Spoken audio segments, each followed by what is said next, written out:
Back from my face washing break.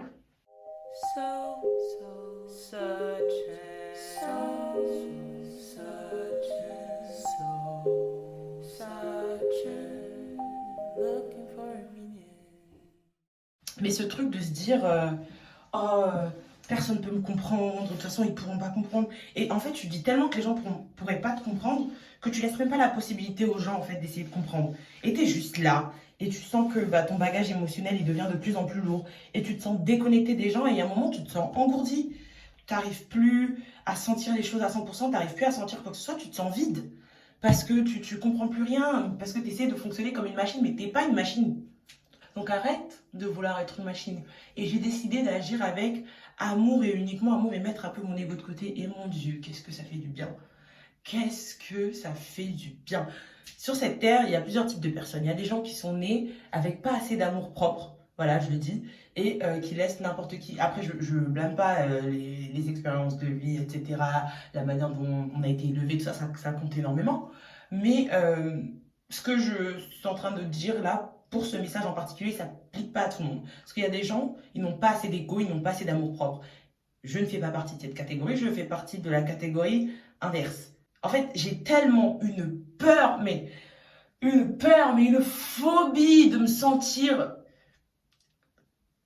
je sais pas comment on dit ça, abused, profiter. J'ai tellement une phobie qu'on me la, hein, comme ça, que je suis en mode non, you're never gonna get there. You're never, ever getting to that part of me where you think you can like hurt me. You can never get there.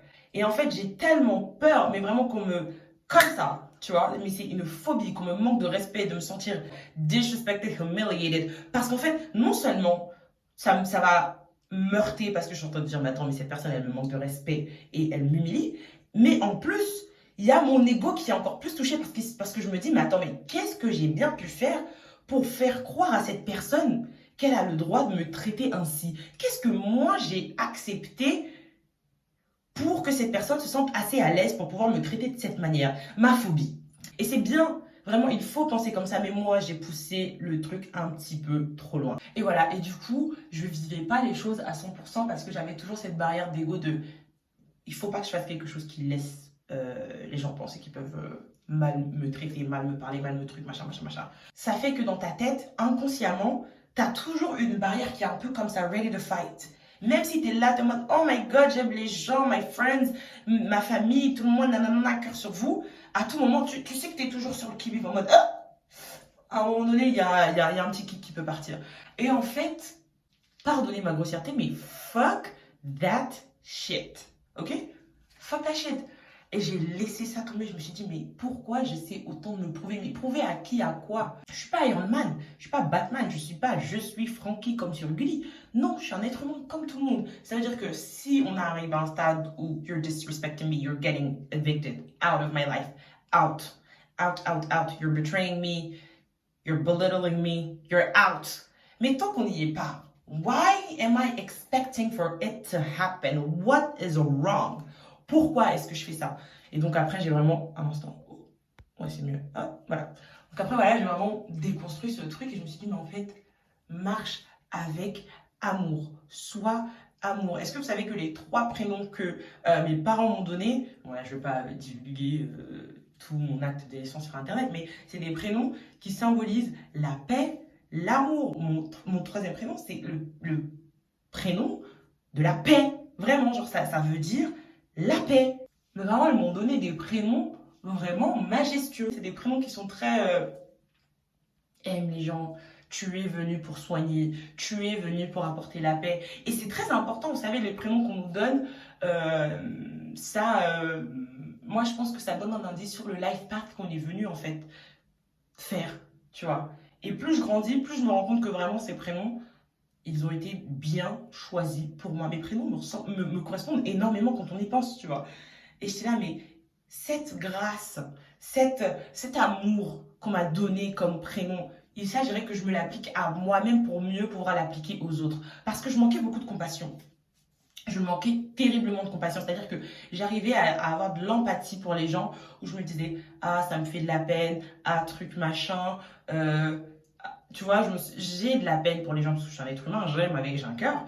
Mais en fait, si tu viens te plaindre dans mes oreilles du même problème une fois, deux fois, trois fois, je t'ai déjà donné la solution, tu la connais, ne m'en parle plus parce que là maintenant tu m'énerves. C'est-à-dire que ce qui va se passer après ce moment-là, là tu m'agaces parce que toi-même tu sais que tu es en train d'aller t'engouffrer dans un truc.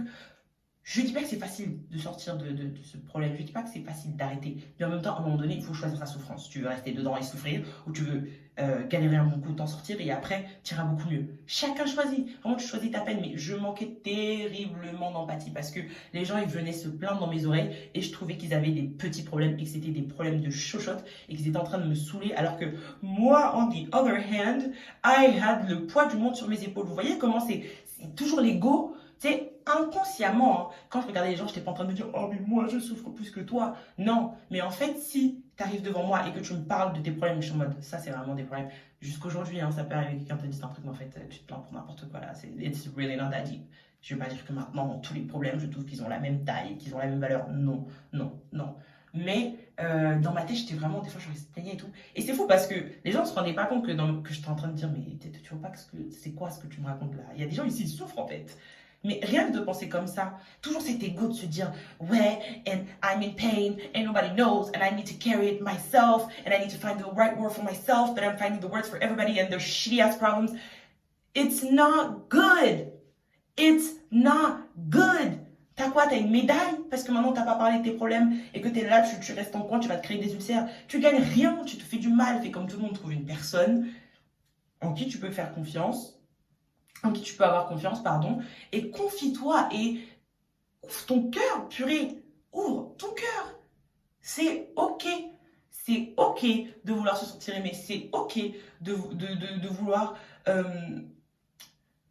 ressentir l'amour parce que je ne ressentais pas l'amour, je ne ressentais pas l'amour parce que je n'autorisais pas les gens à atteindre une certaine partie de moi. Et maintenant, je suis juste la même qu'avant, mais je suis beaucoup plus affectueuse, je suis beaucoup plus calignosa, je suis beaucoup plus aimante.